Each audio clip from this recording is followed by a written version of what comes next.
you want to be the best, there are no off days.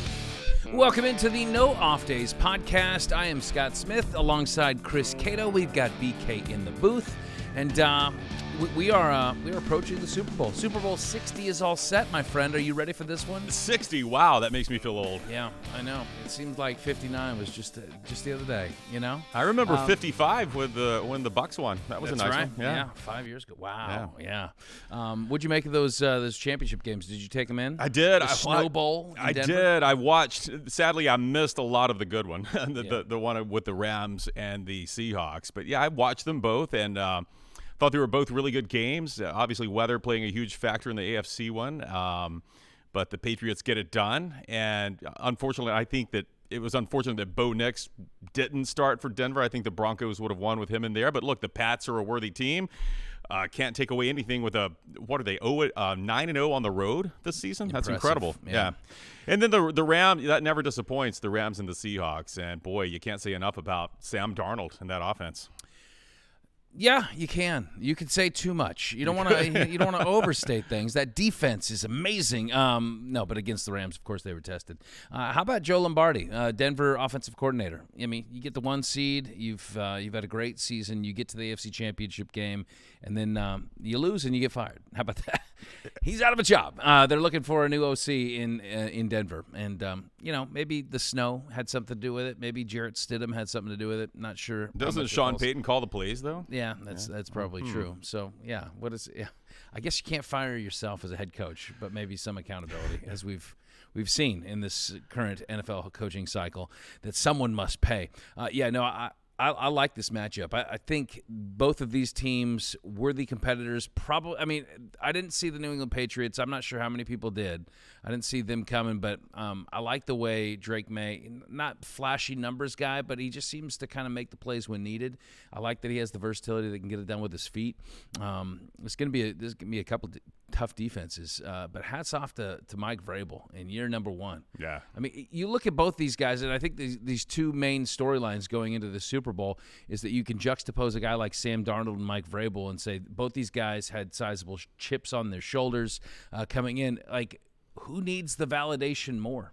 Vrabel, of course, won Super Bowls as a player, and he had a great coaching career with the Tennessee Titans, but then he gets discarded. Yeah. And Sam Darnold, of course, can relate to that because much ballyhood coming out of USC and then falls off. And, he lands in the scrap heap, and now here he is.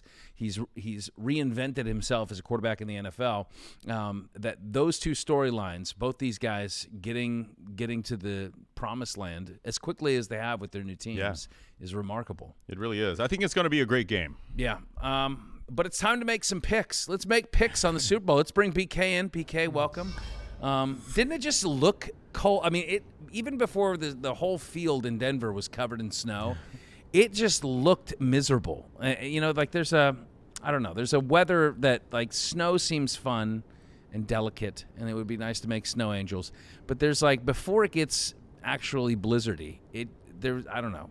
For whatever reason, it just looks super cold. You could just tell on the people's faces, just no emotion.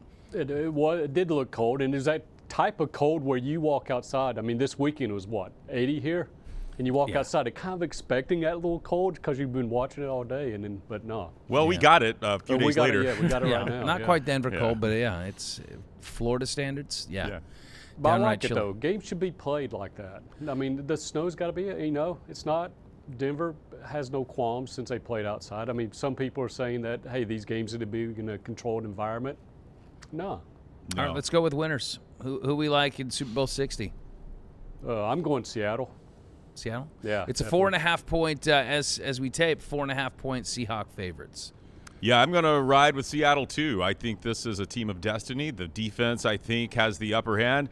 And I kind of cheated. I asked Google Gemini, the AI, to simulate the game for me. Oh, they did it? Yeah. What'd they have as final outcome? Seahawks 24, Pats 17. Your MVP is Jackson Smith-Njigba with 9 catches for 124 yards. I could buy that. Yeah. You going to put some money on that? Of course. I asked it to find betting angles for me. There you go. Yeah. Okay. I like it too. I think it sounds like a sweep here on set. That definitely means the Pats are going to win.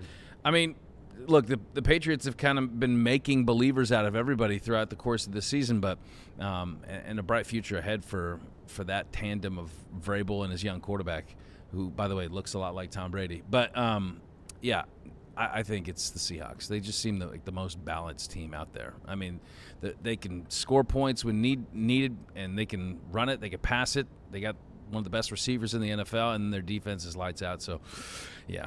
I don't think it's going to be close. You don't think I don't think it will. Do you? I think the Patriots have enough on defense to make it close. I do. I could see it getting lopsided too, but I hope it doesn't. I hope it's nice and tight. Anyway, you guys looking forward to Bad Bunny? Yeah. I don't know anything. I don't know anything about him. Song. Bad Bunny could walk in this studio right now, and I wouldn't know who he That would be our biggest guest to date. He would hop into the studio, so that's how you'd recognize him. Yeah. All right, BK, what do we have on today's big program? Coming up, we got a big game this weekend here in Tampa, don't we? Yep. Yes. Yeah, over at Ray J, the Stadium Series coming to town. Going to talk with Braydon Coburn, Lightning analyst, former Lightning defenseman. Talk to him about the big game, and also talk to him about the Lightning, hottest team probably in the NHL, maybe the hottest team in all sports. You're melting that ice. Melting that ice. Yeah. Although it's not going to be melting much on Sunday because, thankfully not. I mean, you dialed up like the perfect for all the scary scenarios out there when we were talking about Tampa getting the outdoor game. Oh, Florida outdoor hockey. Oh, the rink's going to be sloppy. We might have 85 degrees out there on a February one day, but no, it's going to be nice and chilly. Yes. Just like all those Canadian hockey players. Are you going, Scott? I will be there. Yeah, indeed. Kind of jealous. How could I miss it? They got a big treasure map on the field. It'll be great. Yeah. Leads you to X marks the spot where is the goal, I guess? Yeah, it should be. Well, the map is around the rink, but yeah. Okay. I don't know. They'll have all kinds of fun things. I think that, they fire the cannon after each goal, no? They should. After the puck gets into the offensive zone. Oh, gosh. Just like that'd be rapid fire. That was well done, BK. Yeah. Hey, thanks, I don't know if all the hockey fans that are coming in for a visit are going to be acquainted with what, the tradition of the old cannon blast. They'll get there. Yeah. All right, and then at the end of the program. End of the show, how about a quiz? We always do quizzes, I guess. How about jazz musicians or athletes from the 1920s? I love it. Okay. Yeah. I like it. Somebody named Red. I know that. Always is. All right, thank you, BK. Thanks, Catch guys. up with you momentarily. If you're listening and you want to watch, go to fox13news.com/nodpod. If you're watching and want to listen or subscribe, take out your phone, zap the QR code on the screen, and head to our show page. Feel free to leave a comment on our YouTube channel as well, and a 5-star rating on iTunes if you feel so inclined. Please subscribe, fox13news.com/nodpod. So, Chris, I invented another game. I know BK is the inventor of most games, but I have one for you. This one's not quite fun, but it's going to get us talking. So I'm calling this one in anticipation of the upcoming Winter Games in Milan, Italy. This is the Outrage Olympics. I thought we had several stories this week that brought some outrage out. People were outraged by them, and so I'm trying to figure out where you fall in this. So we're going to award gold to the most outrageous story, according to you, and silver and bronze. We'll work our way down the pedestal there. I like that I get to be the judge. Well, are you giving medals too? We're both going to I should have known. Participate in this. All right, so let's go with story number one in no particular order. And you know this story quite well. Alabama basketball player Charles Bediako returning to Tuscaloosa. And nothing should shock us in college athletics anymore. Players come and go. Bags of cash are made. But in this instance, it's a little bit different. After playing for the Tide from 2021 to 2023, Bediako spent nearly 3 years in the NBA G League. He successfully sued the NCAA for reinstatement. A Tuscaloosa judge granted a temporary restraining order that allowed him to play for Bama once again, despite the NCAA's insistence that his professional status should make him ineligible because it challenges what was the long-standing rule that players forfeit their college eligibility once they sign a professional contract. By the way, the NCAA filed a formal motion asking the judge in this case, Judge James H. Roberts Jr., to recuse himself. Why? Why would they ask that? Turns out he's a donor to Crimson Tide Foundation and has donations anywhere between $100,000 to $250,000, and it creates the appearance, one would think, of some impropriety. His robe is crimson. All right. So this is story number one. What do we make of this? I know you're a Tide fan, so you're probably like, hey man, let's get some dubs while we got Bediako back. But what do you think about this? Does it not just reek of some impropriety, but maybe actually be improper? Initially, I felt like, what are we doing here? Because if he plays, and he has played as of this taping one game and did pretty well. I mean, he's been playing with grown men for the last 2 years in the G League. I thought this is going to feel wrong if we make a deep tournament run. And this is the missing piece of this Alabama team. They needed a big guy, rim protector. Got him. Got him again. So initially I thought, man, this is going to feel dirty. But then I dug more into this case and this story and what's happening now in college basketball. And did you know, Scott, that approximately 78% of major college basketball programs have international players on their team that have played professionally overseas? Yeah. And there was a clause, I believe you read in that judge's ruling that said something about a professional contract. Yes.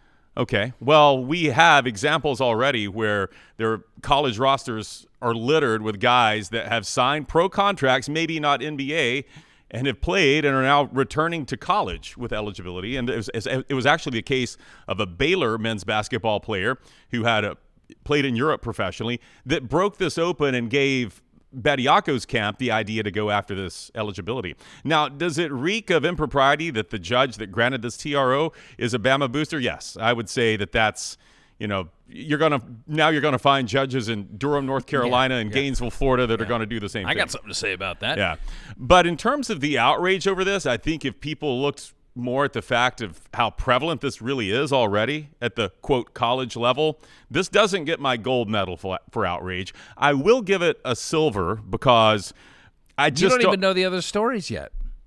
Well, you haven't presented them to me. Okay. All right. Okay. I'm good with silver. Go ahead. Do you want to give me the other stories first? No. I like what you're saying. Let's just keep going with it. Okay. I'm just awarding it the silver because I anticipate some more salacious stories coming up. And because once I learn more about how prevalent this has become, I can't go gold. But I don't like the fact that this is now college athletics. Do I like that? No. But apparently it's already happening, and this is Alabama perhaps saying, hey, we're going to be the canary in the coal mine to see how far we can take this. Yeah, I mean, I think that it's been going on for a while. I believe, remember Ricky Rubio? I remember him playing he was playing pro ball in Spain familiar. When he was like 16 or something like that. But I think that the difference would be, the NBA G League, these are guys that, are they not typically drafted, like second-round picks that end up, recuperating? Bediako was undrafted, I believe. Okay. But I don't know that makes a difference. Yeah, probably not. But I just think that maybe the thought is that if you're playing stateside professional basketball, that makes people think that it's a higher level than playing in EuroLeague or whatever it might be, even though maybe a lot of those guys are making more money overseas. I just think that what I don't like about it is that you can have a particular circuit court judge just completely kind of overstep what I think their bounds should be. The NCAA has rules, whether we like them or not. Like, again, we talk about how toothless the NCAA is, and this is just another reason, for that. But why do you have to engage? Like, why?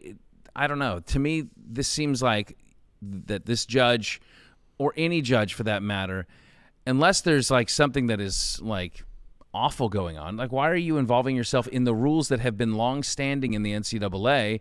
That I mean, I get it. I get the. Well, is it the judge's call? But if you're Bediako's camp, they have to file the motion somewhere, and you're going to file in the district where you believe harm occurred, and that would be where your college is. By the way, he has returned to school to pursue his degree as well, if that makes you feel any better. But it's not the judge saying, hey, oh, maybe it is, but it's not the judge saying, all right, you guys should file this, I'll give you a favorable ruling. It's the plaintiff saying, where is our court? Oh, the court is here, and it happens to be where the university is.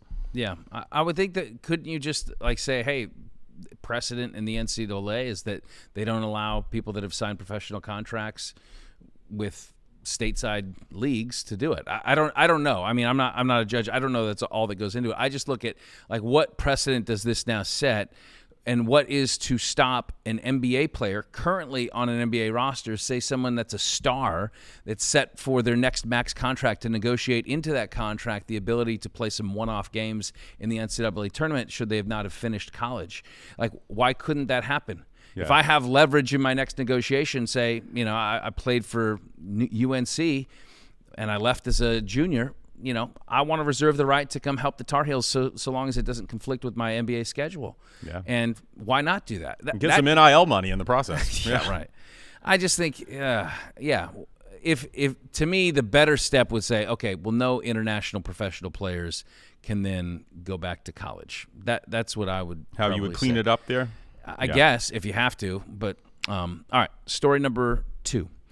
Tweaks to the CFP 12-team playoff format. Yes, it's going to be 12 teams yet again, but this modification includes a special provision that guarantees Notre Dame a playoff spot if they finish in the top 12, while also awarding automatic bids to all Power 4 conference winners, regardless of their final ranking. So this shift follows the 2025 season, in which, of course, ACC champ Duke was left out and a high-ranked Notre Dame team left out in favor of a group of 6 team late risers like James Madison, and then Miami, of course, gets in.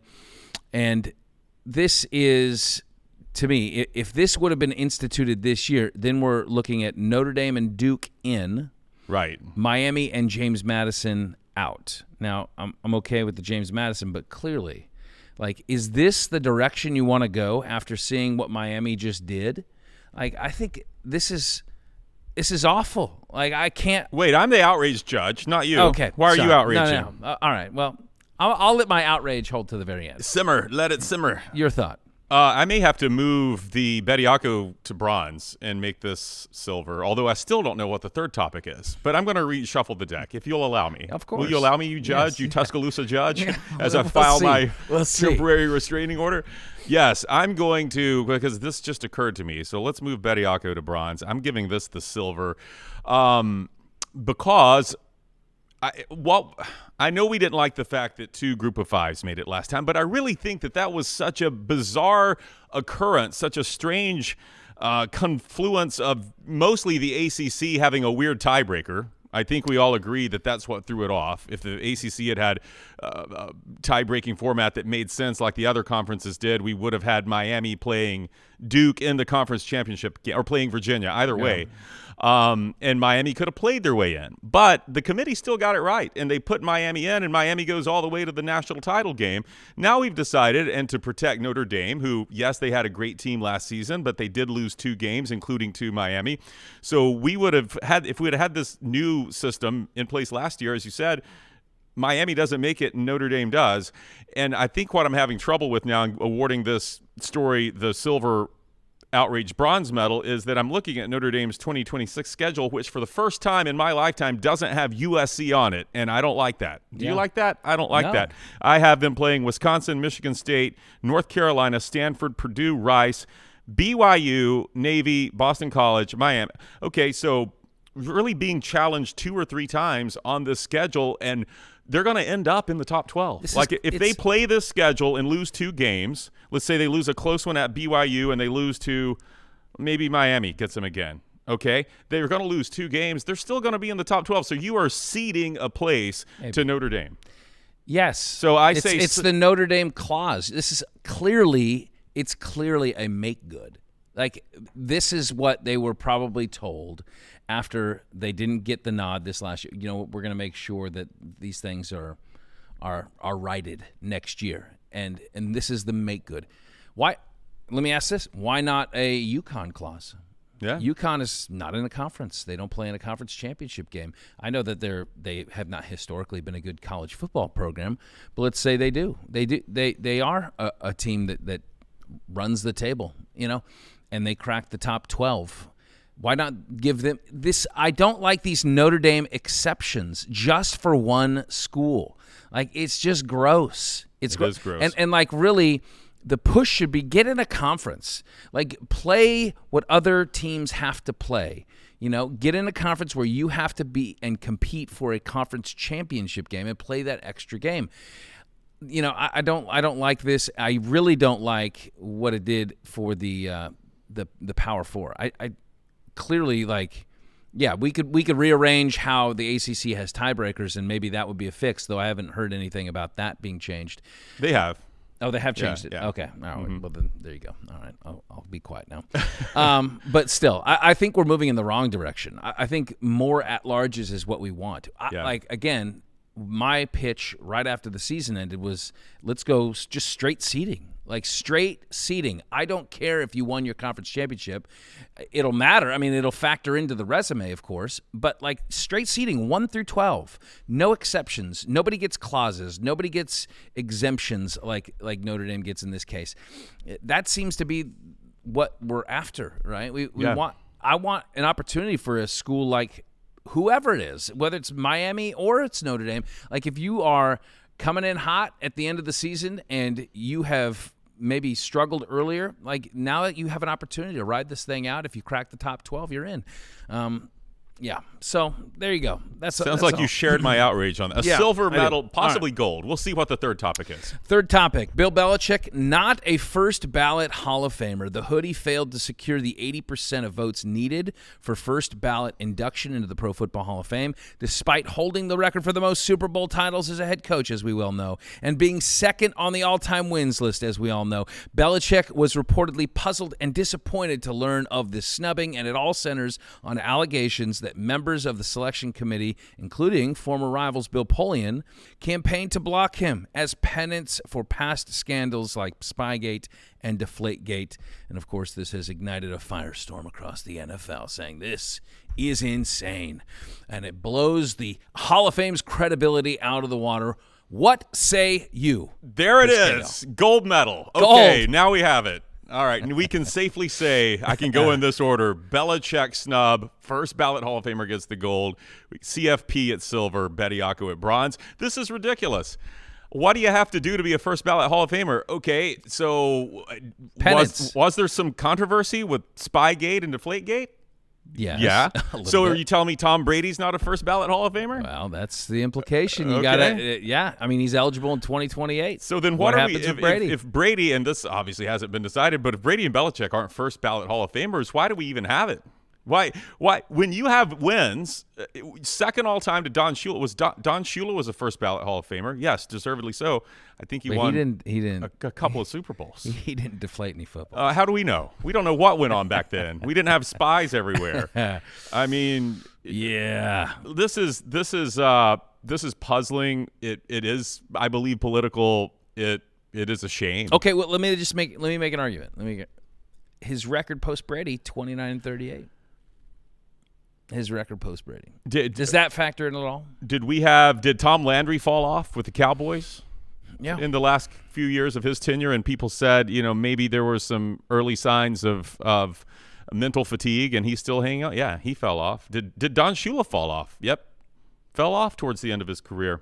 Yeah. No. Chuck Noll. These are all first ballot Hall of Famers I'm naming, by the way. Chuck Noll definitely fell off towards the end of his career. Don't know if it had anything to do with change of quarterback, losing a future Hall of Famer like Tom Brady. So I don't think that should be part of it. No, I agree, and that was just kind of devil's advocate.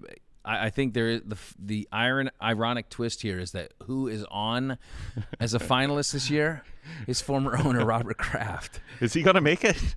I mean, probably. I don't know if he'll be first ballot, but yeah. I mean, how much would that grind, Bill? Well, I don't know. That makes me kind of wonder. I wonder if maybe Robert Kraft was doing some petitioning too, behind the scenes, saying, "Look, I don't want to share the stage with Bill. Let me in first." I don't know, but you had to have at least 11 people. These are all secret ballots, but at least 11 people, kind of got together and said, presumably, and said, "Hey, we're not going to let him in. Let's a 1-year penance."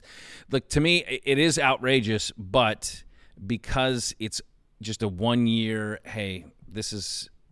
How do we know it's 1 year? That's what's being reported. So I don't know. You're right. It could push off. It's not going to be Barry Bonds. Well, if it's the same people on the committee, next year they just have a change of heart. We're like, okay. I think that's the idea, is that they just say, hey, you did some things that were not above board during your magical run as a head coach for the Patriots, and for that, we're going to make you wait a year. That's kind of the reported story. If it stretches on beyond that, obviously that is just that's even more outrageous. You don't seem as outraged as I am. Well, do you agree? Give me your final order. We have to send our stories to the award stand. That's right. Belichick takes the big podium, and his national anthem is played. He gets the gold for outrage. Then on the silver, the second tier podium, we have the college football playoff unnecessary tweak. And then third, down there on the lower level, we have the Charles Bediako and the whole issue of these guys that have played some pro ball coming back and using up their college eligibility. Okay, good. Well, I'm glad that we have a little bit of difference. I'm going to award mine, and coming in with a bronze, I got Bill Belichick. Really? Not that it has nothing to do with whether it's deserved. Obviously. 6 Super Bowls, Scott. 8 if you count when he was at DC. He's the GOAT, right? Like, he's obviously deserving. But to me, I'm looking at it in light of it being a 1-year kind of pay your penance. You did some naughty things, tisk tisk, slap on the wrist, and you'll be back in. So for that reason, bronze. Silver, it goes to the Bama player coming back, and really it's because it's the frustration with the NCAA, and I feel like the judge kind of overstepping his bounds. I don't like the precedent that it could potentially set, and it just goes to the continued frustration I have with college sports nowadays, and what seems to be there's no regulation. There's no oversight. Yeah. And then my gold, it goes to the CFP because these are not the changes that I wanted. Right? Like there were changes that needed to be made, but you got it wrong, and I feel like you're going the wrong direction. Like, let's not make more loopholes for certain schools to get in. Like, let's just be more fair. Let's work toward fairness, and to me that would be 1 through 12. Let's play them out. So there we go. Play your national anthem, hand over heart. Let's. I like the Outrage Olympics. Yeah, I think this should be a recurring segment. We'll see. All in favor? Okay. Rochelle didn't raise her hand. She's so bored. She's so bored over there. Well, she can perk up a little bit now, because we're going to start talking some Stadium Series hockey, those Red Hot Lightning coming up on the other side. We catch up with TV analyst, former Lightning defenseman Braydon Coburn, our guest, next on the Nod Pod.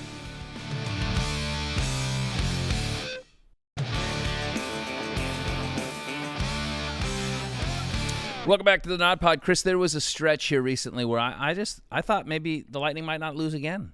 I thought maybe they might just run this thing out with nothing but wins. It looked that way. Golly, man, they're playing great both ends of the ice, and still positioned well. But it's a contentious Eastern Conference right now.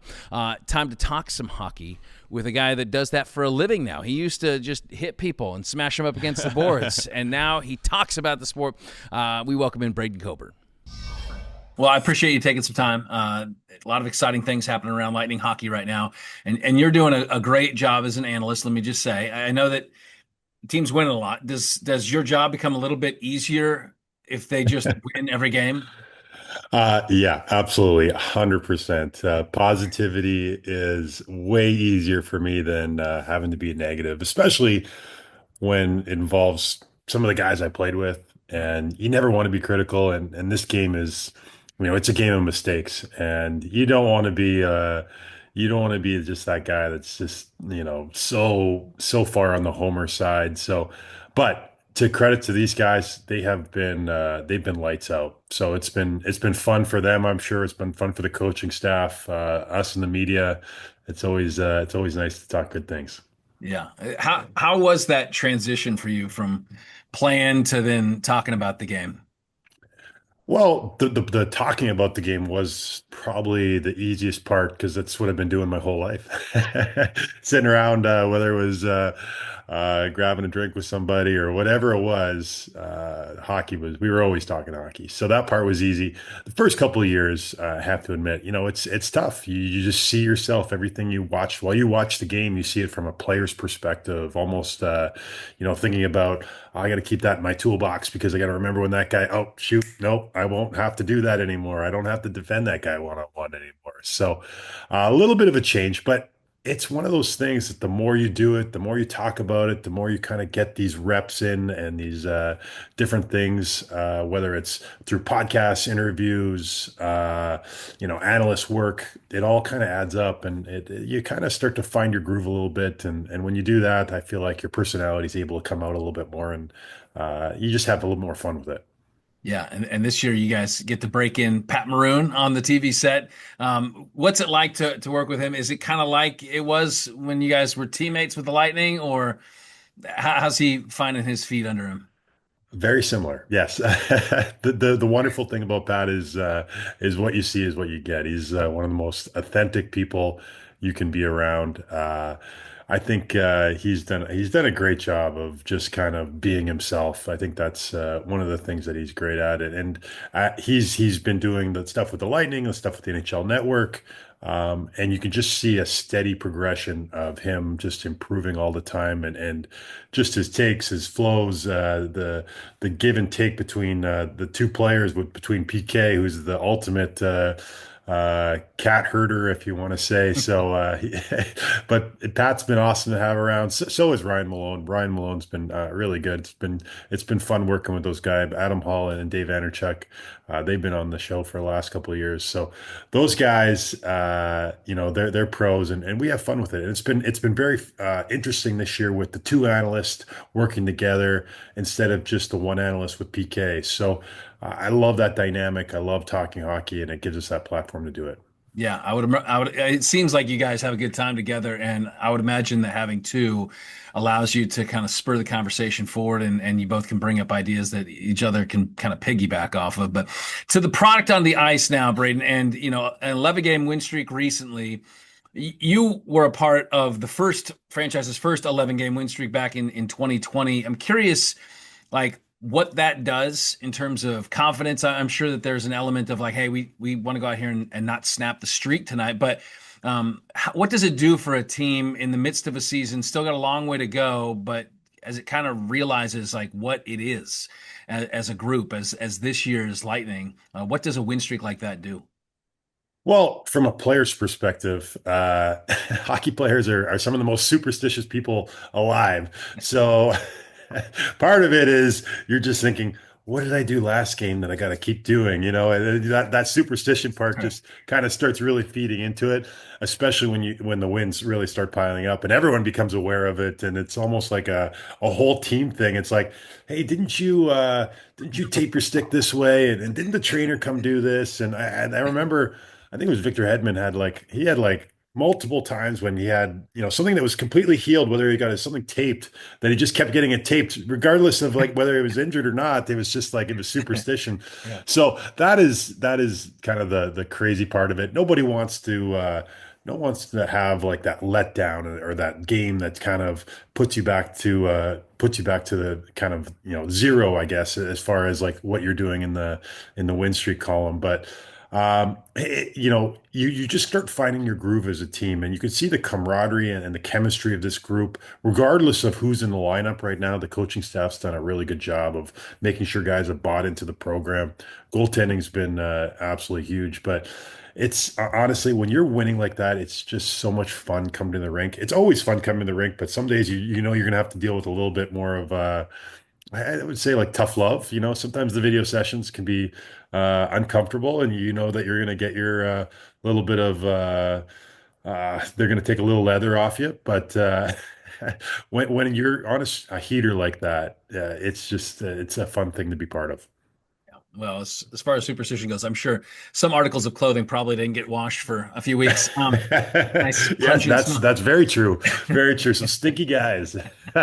You mentioned it. I mean, the fact that they have done this well without the full service of everybody on that roster, from McDonough to Hedman. I'm curious how that kind of positions this team in terms of its depth as we look later into the season. And, one injury is always a game away, right? So what does this say about the depth that has grown with this group just over the last year? Well, I have to be completely honest with you. When I looked at the lineup and I looked at kind of the organizational depth at the beginning of the year, one of my concerns is what happens when some of these top guys, if these top guys get injured, what's going to be kind of the what's going to be the cascading effect? And I did not foresee um, the guys that have stepped up and played absolutely monster roles and have established themselves. As far as Darren Radish becoming an absolute power play threat, it was not in my bingo cards at the beginning of the year. Dastu coming in and having the impact he has, and some of the contributions that they've gotten from guys that have been down in Syracuse, really kind of remarkable. But that being said, the way this team is able to take adversity and buffer it and keep going and just really kind of look like the beast in the East, in really all analytical departments. It's a testament to the management, testament to the scouting staffs and the guys down in Syracuse, and John Cooper and his staff as well as the guys really saying, hey, sometimes these opportunities come up. You don't know if a guy's going to be hurt for a game or 2 weeks or a couple of months, and taking the bull by the horns and really saying, you know what, like, yes, Ryan McDonough and Victor Hedman are coming back at some point, but I'm going to make the most of my time while I have it. Well, you mentioned that maybe you didn't have that on the bingo card, and I think a lot of people probably didn't, since there was really no major offseason changes made to the roster, and yet this was a team that had some first round bow outs.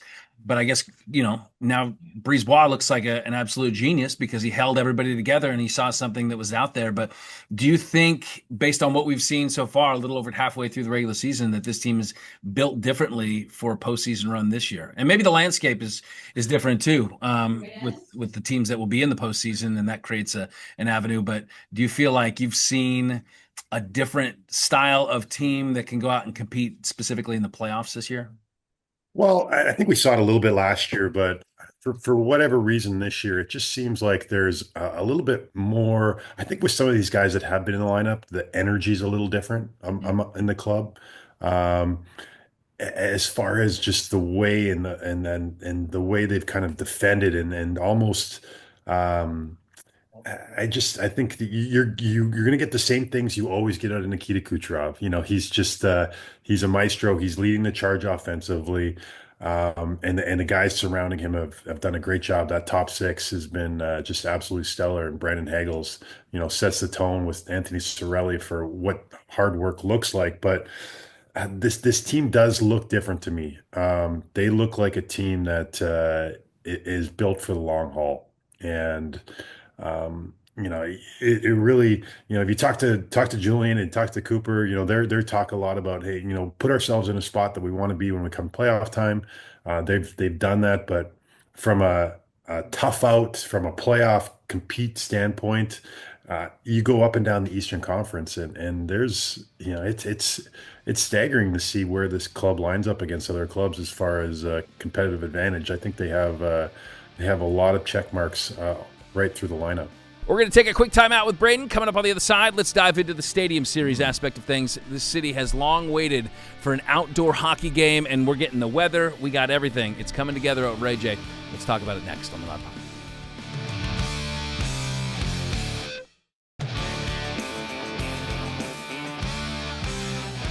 Welcome back to the Nod Pod. Can't wait for the Stadium Series game. Love outdoor hockey. The fact that we're getting perfect weather for this game between the Bruins and the Bolts is ideal. We had a coworker that shall remain nameless that suggested, if the weather's not good, why not just keep the tent on it? So for that reason, reason we won't. If it's too warm and it melts the ice, keep the tent covered. Just keep it. Would that be an audio experience? That sounded like a big hit. Sounds like there's some good action going on in there. There's the goal. When should I fire the cannons? I don't know. Yeah. Anyway, let's continue with our discussion. Big Stadium Series game. Braydon Coburn, our guest this week on the Nod Pod. All right, big game coming up this weekend, Sunday evening. Yeah, big Stadium Series game. So, everybody's kind of wondering what it's going to look like, what it's going to feel like. Just the fact that they're able to pull this off in Tampa, Florida. Did you ever think? Because I'm sure the scuttlebutt has been going on for seems like a decade now. That it would be possible that they'd be able to pull it off. Well, I played in two Winter Classics, one at Fenway Park, one at Citizens Bank Park in Philadelphia. The one I played at Fenway, it was almost like a magical scene. There was a little bit of snow just slowly drizzling down during the game, and it's not in our no forecast wind. This weekend, I don't think. And so when this idea first got pitched and it was kind of going around, I thought it was just crazy. I was like, how are you gonna do this? Like, I've been to those different. I think it's Curtis Dixon Park where they have the ice sheet under there, and you know what? For what that is, for public skating, going out and having fun, and just really kind of just that nice, relaxing experience, completely fine. Playing an NHL game, the ice conditions need to be completely different. So I was under the impression this was impossible. And I think a lot of people were in that same department. Thankfully, there's people that are absolute shoot the mooners that came up with this idea of this whole high tension tarp and tent setup and the way it's lining up. It just seems like it's going to be just an unbelievable once in a lifetime. Hopefully not once in a lifetime, but hopefully they can do it again. But just an unbelievable feat for the city of Tampa. Yeah, you mentioned the two previous Winter Classics you played in, and both super cool venues, especially Fenway Park. But like, what's that like? Are you not a Phillies fan? No. It's a great venue. I'm just saying, Fenway Historical, right? yeah. But you see a bunch of great settings for this, and they're all kind of picturesque and super cool to see how the two sport venues can kind of come together and coexist. But what's it like from a player's perspective? Because you got fans that are typically set back. It's not as intimate, granted, more eyeballs, but I would imagine it feels different, right? Or are you just kind of tunnel vision when you're on the ice and you're not really thinking about what's behind you? Some guys might tell you that, but it really is. There's like this kind of, I think, especially this year, there's like a couple kind of like season checkpoints you have along the way. One is always Christmas time. There is like All-Star break, but this year, Christmas time, I think it's the outdoor game here and then the Olympics. And those are kind of the check marks that players are kind of looking towards. So it's something that players are trying not to look too far ahead because I think guys will be having people coming into town. Everybody wants to be part of an event like this. There's a lot of build up to it for just really a regular season game is what it is. It's 2 points on the board, but it's really more than that. Just because it's a celebration of the game here in Tampa and what's possible. But as far as from an on ice playing perspective, I think as the players would say, once you're in between the glass and guys are competing and guys are hitting you and the whole thing is going on, the game kind of feels very contained. What I have heard from different teammates that were goalies was the goaltending and picking the puck up is a little different because some of those sight lines are off a little bit. And I remember hearing about, I think it was the NCAA, maybe the Final Four, about sometimes when they play in those bigger stadiums about, when they're shooting, just the kind of the perspective and the background, kind of a little bit of that is different. So I'm sure that there's every place is going to have a little different nuances as far as like what Ray J's lights are going to be like reflecting off the ice and then all that stuff. But at the end of the day, uh, when we talked to Derek King, the head guy in charge of putting that ice in there, the players, they are going to make the most of it, and they're all just so excited to be part of this, and I am too. Yeah. I would imagine that you grew up playing some pond hockey up in Canada, right? Yes, I was very fortunate. It would seem like if we weren't inside, we were outside on the rink. So we had a great outdoor rink just behind our rink in Shawinigan, Saskatchewan, where I grew up. We didn't have boards, so we had hay bales outlining the rink, and which was perfect at the beginning of winter because that hay bales they were nice and tight. But as winter got going along, the hay bales started coming apart a little bit. So there was some shrapnel on the ice. You didn't want to step on a piece of hay, or else you're going to go flying. But yeah, Shaunavon was it was a perfect place for outdoor hockey. I would imagine being checked into some hay bales feels probably better, right? Yeah, that Yes. was part of the allure. Is like you're seeing your little brother and being like, I'm going to send him into the third row of the hay bales over there. Real quick while I got you, because the Olympics is right around the corner. I know you're probably pulling for Team Canada, but how do you size up the U.S. squad? Do you think it's going to be as contentious and kind of chippy as it was in the Four Nations between the two squads? Well, just the last, year and a bit here, the fact that we're getting back to this best on best with the Four Nations and the Olympics and everything, and the global attention that the game is getting, I love it. I think that those guys, the guys that make up both rosters, the guys that grew up with, I grew up with the '96 World Cup, John LeClaire and Eric Lindros and Chris Chelios, and that hatred and that rivalry. And I feel like these guys right now are embracing that rivalry, that part of it. So I think it's going to be as competitive as hockey as you're going to find this year. The stakes are extremely high. I know on the block party, me and Greg Wolf talked to Jake Gensel, and we were like, Jake, hey, like Olympic gold medal, Stanley Cup, where do you weigh? And he's like, it's just been so long for the U.S. to win a gold medal. That would be just one of the most special things ever. So as far as what it means to these guys, I'm very confident that these guys, this is going to be as competitive as ever. Yeah, well, Jake's outnumbered in that locker room, so I'm sure when he's talking ensues. There's a lot of Olympians in that locker room. I got to say, there's going to no be that's going to be a cool experience for those guys. Good stuff, man. A lot of things cool on the frontier for the Bolts, but the big Stadium Series game coming up on Sunday, we are looking forward to it. Braydon, we appreciate all your insights and continue doing great work there on the script side of things. Appreciate it. Thanks so much for having me. Fun chat with Braydon Coburn. Looking forward to this big game. And really, it's a chance to put the city on display for the national spotlight. We love that. It's going to be a show. All right, coming up on the other side, it's time to put the fun block on display. A fun game that we have played before. Jazz musician or baseball player? BK's back with us next. Rusty Lips McGee, baseball player.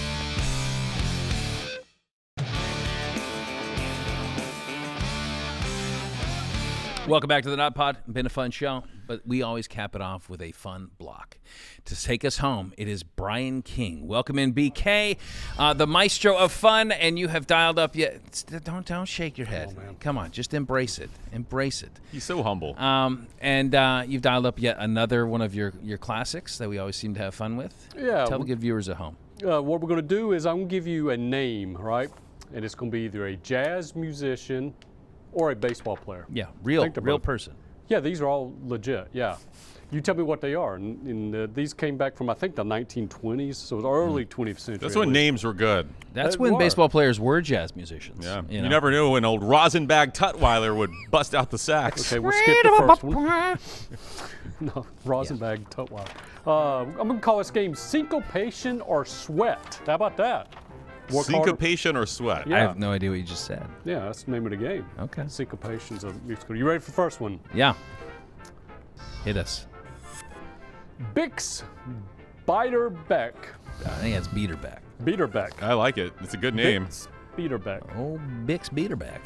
Is that a jazz musician or a baseball player? Bix. Where do you get Bix? Bix was shortened. I think the first name was probably Bixby.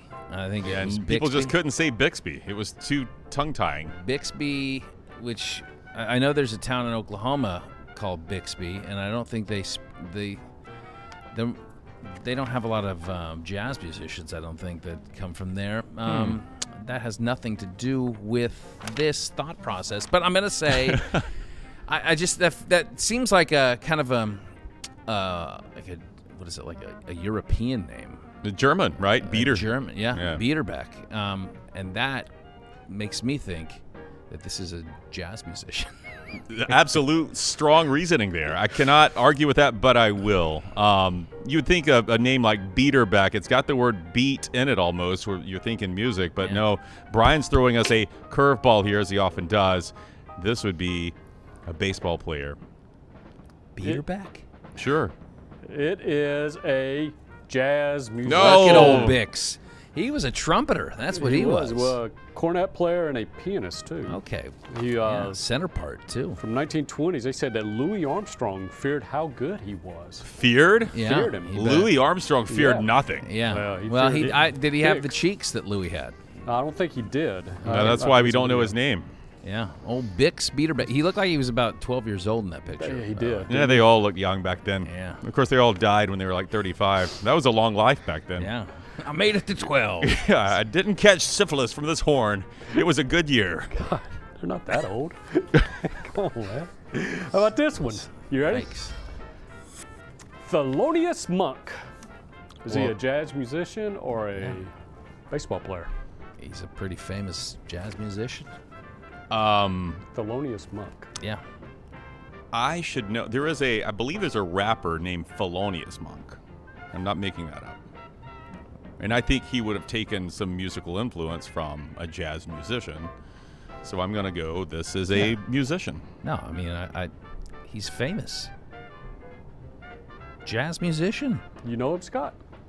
Yeah, I know that. I don't know. I'm not familiar with his music, but I know he's a famous jazz musician. Not the Thelonious Monk that played for the Cardinals? No! The St. Louis Browns? What? No, he's a jazz musician. There he is. Yeah, one of the greatest pianists and composers of all time. Famous for his bebop styles and these crazy hats. Yeah. And let me correct myself. Thelonious Monk is actually a comedian, a writer, and an actor.